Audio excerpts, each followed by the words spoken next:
Welcome to the weekend edition of the Fast 5 Business News by Fear and Greed. I'm Michael Thompson, and hello, Sean Aylmer. Good morning, Michael. Sean, on weekdays, it's all about the Fast 5, the top 5 business stories in 5 minutes. On the weekend, we still keep it to 5 minutes, but we are picking out the biggest business story of the week, the most remarkable story, a sleeper story, one that's flying under the radar, and our favourite business story. What was the biggest story this week? For me, it was the economy. The Reserve Bank this week sounded decidedly hawkish or less optimistic about getting inflation lower given current policy settings. Interest rates, yep, they're not going to come down anytime soon. We found out this week that the Reserve Bank is still worried about the labour market being too tight. They're a little bit worried about expansionary budgets, not just in Canberra, but in the States as well. Worried about lack of productivity growth, worried about inflation, particularly services inflation. The Reserve Bank board even talked about interest rates rising. Yet they didn't talk about cutting rates.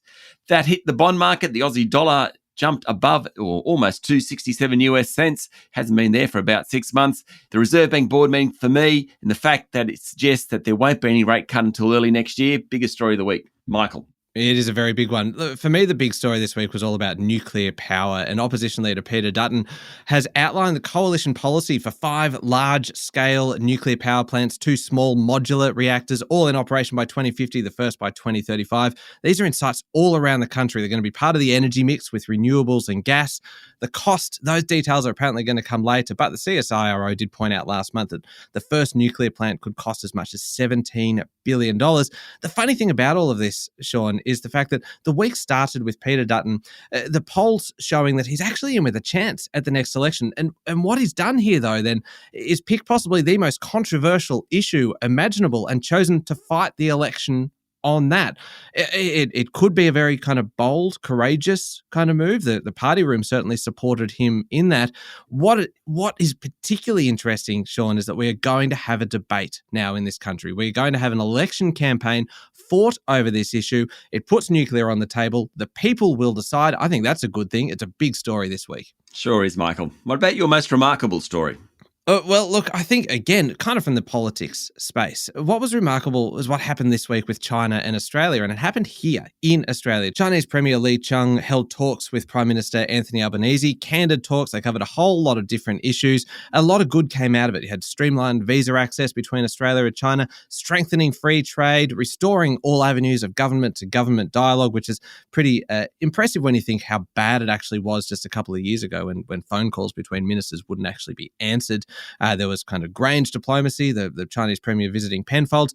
One thing, though, that really kind of stood out for me, though, was a demonstration of where our differences are still pronounced. We had Australian journalist Cheng Lei, who was detained for 3 years in China on national security grounds. She was at the press conference held by the leaders, and Chinese officials attempted to block her from view. It was so bad the federal government lodged a protest with the Chinese embassy the following day. Just remarkable that we can have so much progress in a few days, and yet there are attempts on Australian soil, essentially, to stifle the freedom of the press. Remarkable story. Yeah, look, I just got to quickly mention NVIDIA. This week, the chip maker basically makes the brains for artificial intelligence. It reached a value of $3.4 trillion US, the biggest company in the world that overtook Microsoft and Apple over the past couple of weeks. Stocks up more than 10% in the past 5 days, 40% in the past month, 591,000% since it listed in 1999. In fact, if you put $1,000 in 1999 in NVIDIA shares, you'd have about $1 million now. Quite incredible. Wall Street has a new king. That is an amazing story. Look, sleeper story, one flying under the radar a little bit. I want to talk about buy now, pay later. Big business in Australia. It's worth about $20 billion a year at the moment. Operators like Afterpay and Zip charge retailers a fee, about 3.5%. Retailers can't pass that directly onto the customer the same way that they do debit cards and credit card surcharges. The Reserve Bank has signalled regulation of the sector, and one of those things is probably going to be allowing retailers to directly pass on those charges. This could fundamentally change the buy now, pay later sector in the future. One sleeper story, which is kind of a sleeper story, I just didn't realise how little federal politicians got paid. The Prime Minister earned $607,000 a year. He's the guy that works for him, the head of the Department of Prime Minister and Cabinet, earns more than $1 million. Macquarie Group, Shamara Wickramanayake, she's closer to $30 million. Pollies just aren't paid very much. As a result, it's sometimes hard to attract good quality candidates if the money's not there.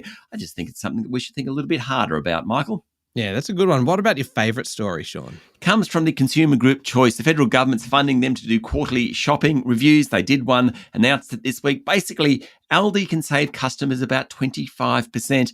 Now, this was based on a basket of 14 commonly bought goods, milk, bread, sugar, pasta, etc. Aldi came out on top. Woolies and Coles were 25% more expensive. IJ was also in there, though the data on that was pretty sparse. What I like about it is not just the findings, but it will also put pressure on Woolies and Coles to do a better job to help Aussies who are buying their groceries suffer from cost of living pressures. I like that there's this transparency in the cost of groceries, be it at Aldi, Woolies, Coles or IGA. I just love that story this week. Yeah, another good one, Sean, was about Mexican restaurant chain. Guzman y Gomez hit the ASX this week and it just took off. IPO price was $22. It went straight to $30 a share, and that's where it closed at the end of day one. What a first day. It took the market cap of the business to more than $3 billion, the biggest IPO in years, and maybe there's a bit of talk that this might just bring a little bit of excitement back to the market and might encourage a few more companies to also list. I just think it's a really good business success story. Yeah, I agree with that. All right, there we go. 5 minutes and pretty much everything you need to know in the world of business. Thank you, Sean. Thank you, Michael. We'll be back on Monday morning with the top 5 business stories in 5 minutes. Don't forget to hit follow. Join us online on Instagram, TikTok, LinkedIn, Facebook and X. I'm Michael Thompson, and this is the Fast 5 Business News by Fear and Greed.